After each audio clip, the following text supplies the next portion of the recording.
Hello everyone, welcome back to my channel. इस video में हम बैलेंस ऑफ पेमेंट के टॉपिक को आगे बढ़ाएंगे। लास्ट की वीडियो में हमने बैलेंस ऑफ पेमेंट क्या है ये डिस्कस किया था।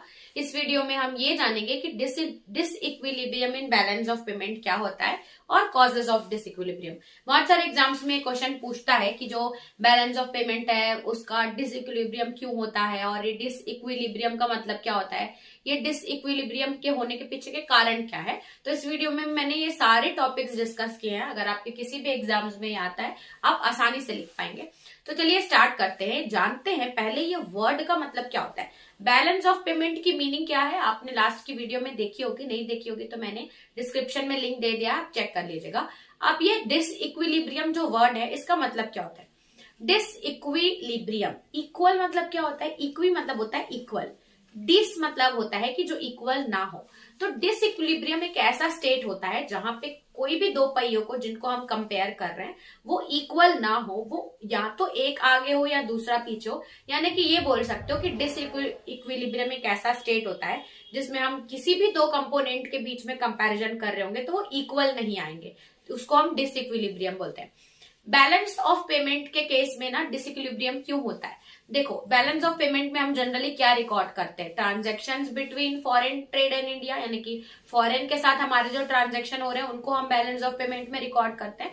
तो ये बैलेंस ऑफ पेमेंट डिसइक्विलिब्रियम में कब जाता है। हमने दो कंसेप्ट पढ़े, एक होता है सरप्लस और एक होता है डेफिसिट। सरप्लस का ये मतलब होता है कि हम फॉरेन ट्रेड जो कर रहे हैं उसमें हम एक्सपोर्ट ज्यादा कर रहे हैं, यानी कि फेवरेबल ट्रेड कर रहे हैं और हमारा जो बोरोइंग रेट है वो भी कम है, तो हमारा बैलेंस ऑफ पेमेंट सरप्लस में होता है, यानी कि हम न ज्यादा बोरो कर रहे हैं और हम एक्सपोर्ट ज्यादा कर रहे हैं। तो ये एक स्टेट है। और दूसरा स्टेट होता है डेफिसिट। डेफिसिट का मतलब होता है हम इंपोर्ट ज्यादा कर रहे हैं और सामान बाहर के कंट्री से मंगा ज्यादा रहे हैं और हम या तो अगर पैसा भी मंगा रहे हैं, लोन भी बोरो कर रहे हैं, तो ये केस हो जाता है डेफिसिट का। चाहे सरप्लस में हो बैलेंस ऑफ पेमेंट, चाहे डेफिसिट में हो, दोनों ही सिचुएशन सही नहीं है। हमको बैलेंस रखना चाहिए, यानी कि जो बैलेंस ऑफ पेमेंट है उसमें सामान का जो भी लेन देन हो रहा है फॉरेन कंट्री से वो इक्विलिब्रियम में होना चाहिए, ठीक है। Import as well as export बराबर होना चाहिए, ये हमारा इक्विलिब्रियम का कंसेप्ट बोलता है।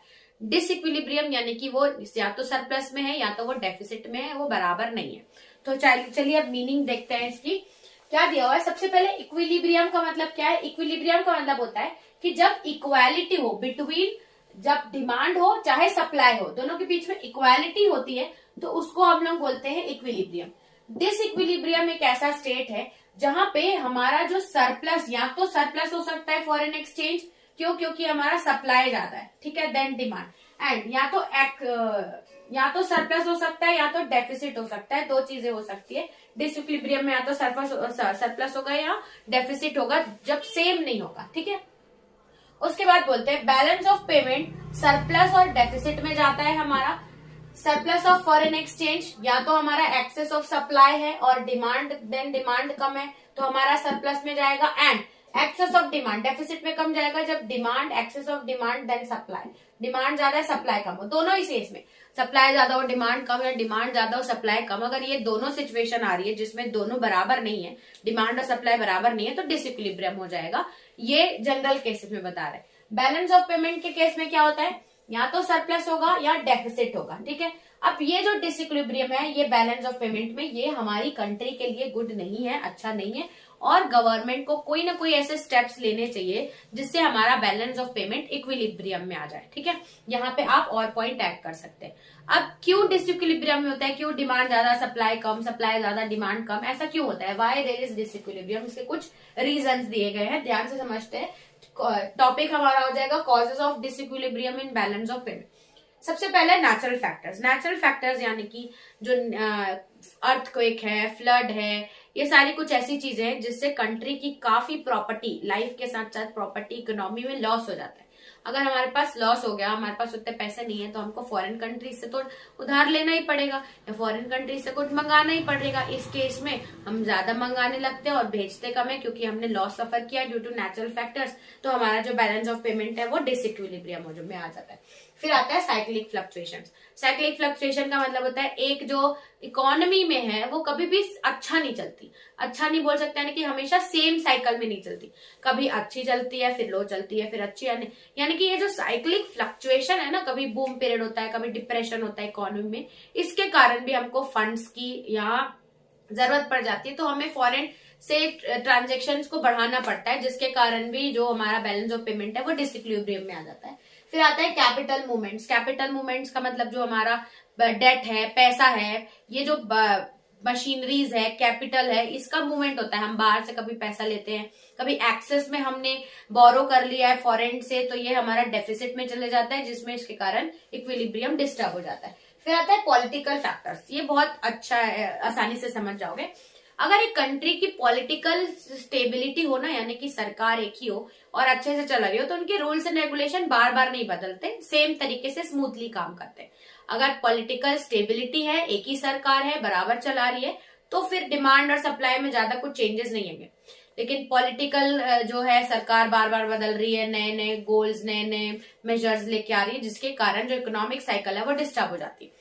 प्लस इस पे भी डिपेंड करता है कि फॉरेन में कौन से हमारे पॉलिटिकल रिलेशन कैसे, अगर अच्छे पॉलिटिकल रिलेशन होंगे तो फिर उस हिसाब से हमारा बैलेंस ऑफ पेमेंट रहेगा।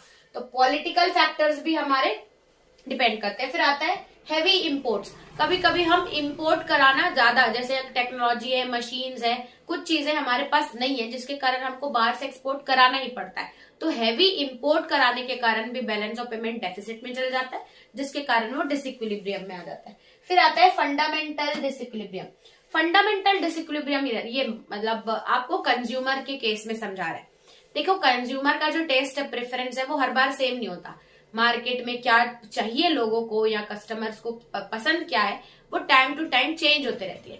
तो अगर कस्टमर की प्रेफरेंस ही फॉरेन गुड्स की है, वो फॉरेन से इंपोर्टेड सामान ही ज्यादा डिमांड कर रहे हैं, अगर उनकी डिमांड बढ़ेगी तो इंपोर्ट ज्यादा बढ़ेगा। इन दैट केस ऑल्सो हमारा जो इक्विलिब्रियम है वो डिसइक्विलिब्रियम में जा सकता है, इसीलिए फंडामेंटल डिसइक्विलिब्रियम है। टेक्नोलॉजिकल चेंजेस भी हो सकता है। अगर बाहर की टेक्नोलॉजी अच्छी है, अच्छे से काम करे, तो हमको उनकी टेक्नोलॉजी से एक्सेस चाहिए ही, तो हम बाहर से टेक्नोलॉजी मंगवाते हैं या कुछ शेयर भी करते हैं, तो जिसके कारण हमारा जो इक्विलिब्रियम है वो बैलेंस नहीं रहता, डिस्टर्ब हो जाता है बैलेंस ऑफ पेमेंट का। ठीक है, तो यहाँ हमने जाना कि डिसइक्विलिब्रियम का मतलब क्या होता है, इक्विलिब्रियम का मतलब क्या होता है, और जो हमारा बैलेंस ऑफ पेमेंट है इसमें डिसइक्विलिब्रियम क्यों आता है।